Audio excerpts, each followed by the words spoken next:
Hey y'all, it's me, Miss B, and today we're talking about exponential applications. All right, first let's define an exponential function. We call that f with base b is defined by this right here. So f of x is equal to a sub 0 times b to the x. So b is a positive constant other than 1, and a sub 0 is going to be our initial value. We have initial growth when this b value is greater than 1. It can look something like this, our growth, and then our decay is going to look like this if we have b less than 1. All right. Let's talk about E here. So E is a natural base. It is a function in your calculator. E is irrational, and it's about 2.71828, so on and so forth. Because it's irrational, it goes on forever. Sometimes you'll see it called Euler's number or Napier's constant. This is Euler right here. Okay, you don't have to know this stuff, that's just in there for funsies. Okay, so let's jump into some applications here. All right, we're talking about gray wolf populations. And so exponential growth can be shown in population. All right, so it says use the functions to predict the wolf populations in the year 2050. If 1979 is considered year 0. Okay, so we are missing something. We need to put a little T up in this corner. That's my bad. I forgot to put it in there. You should already have it. Okay, so what we're going to do is we are going to find what T is equal to for each of these. So to find T, we have to take 2050 minus 1979 in order to figure out what T equals. So T is going to be equal to 71, and that's years, and that's what we end up plugging into our equation. So I'm going to have this one in orange and this one in green, just so we can decipher between the two. I'm actually gonna rewrite this in blue just so.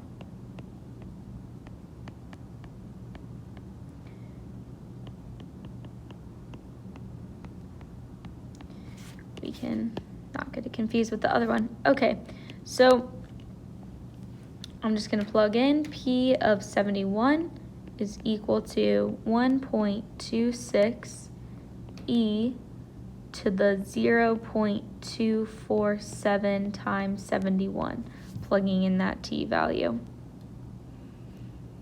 So I'm going to show on Desmos here.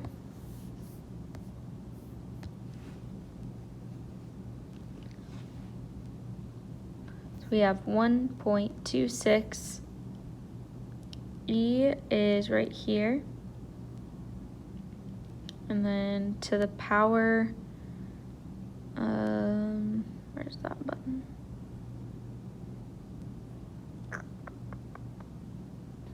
There we go.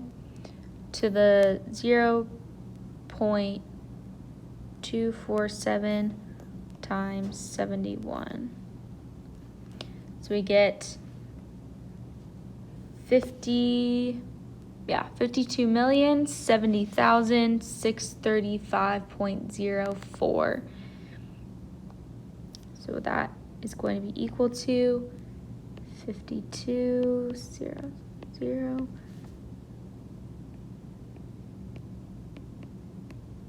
All right. So that is going to be the wolf population. So we'll write it in wolves. And actually, since we can't have 4% of a wolf, we'll get rid of that and round to the nearest whole number. So that's how many wolves will be in the northern Rocky Mountains. And then in the western Great Lakes, we'll do the same thing. Find it in 71 years from 1979. 1066 e to the 0.042, and t is 71. All right, so plug that in again. We've got 1066 e to the 0.042 times 71. So we have 21,029.22,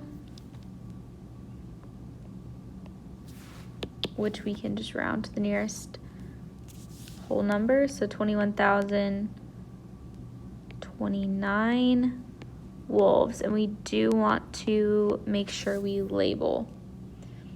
Okay, we can kind of tell between these two things. Just some things I want to point out is that this number is way bigger. We have way more wolves to start than in the western Great Lakes when we do the northern Rocky Mountains.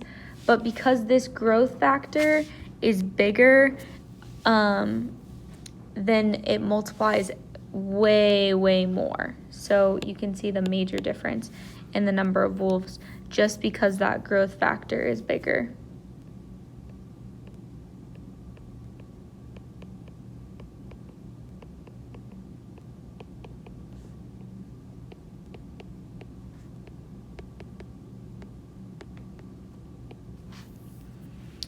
Okay. So another thing that we use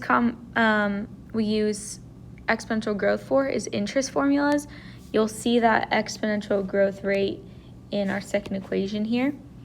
So compound interest is super important when you're buying a car, buying a house. You need to understand compound interest. Even credit cards use compound interest. So compound interest is interest compounded on an original investment, and then that interest is added to the original amount. So first we have n compounding periods in a year. So this is our equation for that. P times the quantity 1 plus r divided by n to the nt. And then if we are compounding continuously, that's p e to the rt. All right, and then so r is the interest rate as decimal, n is the number of compounding periods in a year, t is the number of years. Makes sense in this equation because that means that's the number of times it gets compounded total. P is going to be our principal investment, and A is going to be our account balance. All right, so here's our first example. It says we decide to invest $8,000 for 6 years, and you have a choice between two accounts.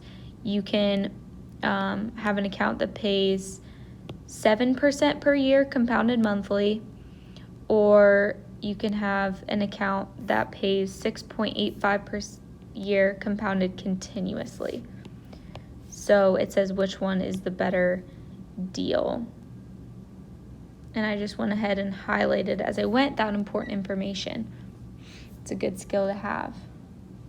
Okay, so let's first focus on our 7% per year compounded monthly. So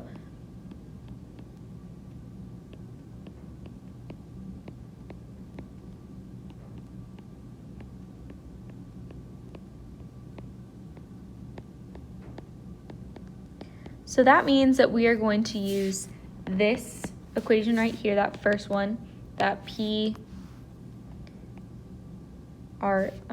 A is equal to P times 1 plus R over N to the N times T. And what I like to do is I just like to run through and say what each of these things are. We're looking for A. We need to know P, R, N, and T. So we can just plug it into that equation. So P is going to be that $8,000, our original investment. R is our our interest rate as a decimal. So that's our 7%, so 0.07. N is the number of times it's compounded in a year. So if we're compounding monthly and there are 12 months in a year, then that number is going to be 12. And then the number of years is 6. So then it's just a plug and chug from there. So we have A equals 8,000 times 1 plus 0.07 divided by N to the N times T. Okay, so we'll plug that into our calculator. So we have 8,000 times, that was 800,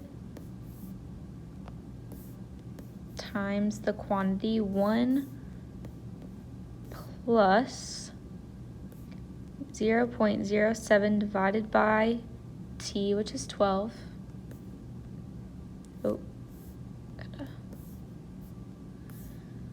To the 12 times 6. If you're going to do 12 times 6, you have to put parentheses up here. And if you're using Desmos. So we get $12,160.84. So this is equal to $12,160.84. So we'll just label it like that. Okay. All right, then let's go ahead and see the investment over here. So that's 6.85% per year, and it's continuous, and it's compounding. So we're going to use A equals P E to the R T. And then we already know what E is, R, and T. All right, so P, our principal amount, still 8,000. My rate is 6.85%, so that's 0.0685, and we do not want to round that. And then our time is still 6 years. So we have A equals P E, P is 6,000, 8,000, sorry. E to the 0.0685 times 6. Again, just type that into our calculator. So we have 8,000 E to the 0.06.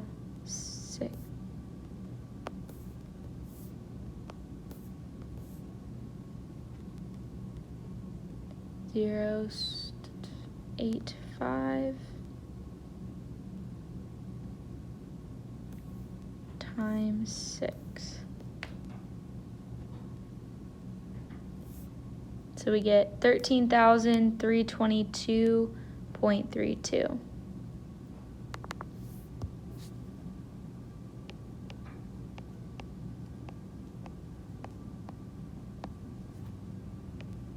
So that is our answer there. So let me make sure I'm right there. Yeah, that should be 3.3 actually, because we have to round it to the nearest hundredth.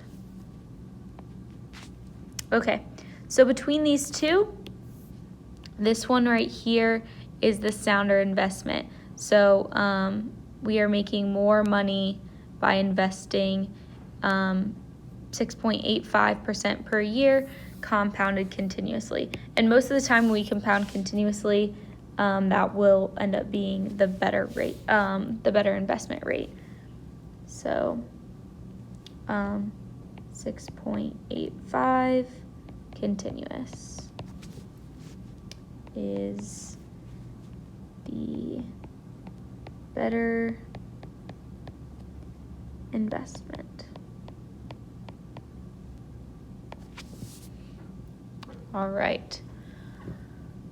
Well, that is all for today, folks.